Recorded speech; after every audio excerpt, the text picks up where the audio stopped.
Hey everybody, Peter Zeihan here, coming to you from Cove Bay in Barbados. It occurred to me that the Gulf of Mexico just got hit by a hurricane, and I wanted to tell you why it doesn't really matter. Well, I mean, it does matter. You do property damage, especially in an era of rising sea levels and bigger hurricanes. Obviously, that has an insurance application that hits us all because insurance companies then have to make up for it either by higher premiums or by charging everybody else more for insurance. So it does ripple through the system. But from an energy point of view, it doesn't really matter.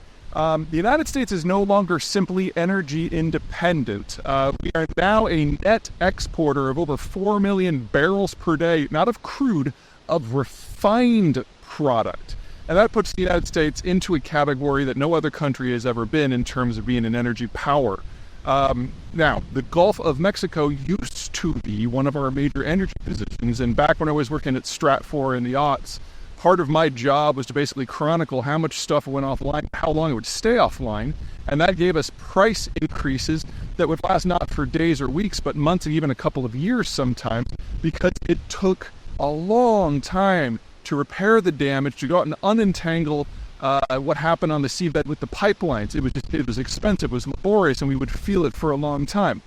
Not anymore.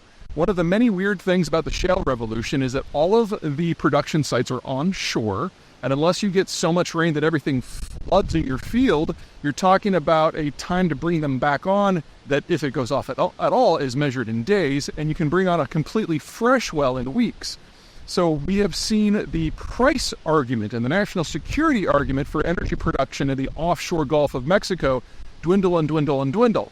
And so even though the most recent hurricane just plowed through some of the best production real estate the Gulf of Mexico has, it only took offline somewhere between 650 and 750,000 barrels per day, which, not that there's an insignificant amount, but the United States, if you include things like associated production from natural gas, liquids, and condensate, we now produce close to 20 million barrels a day. So you're talking about less than a 5% reduction.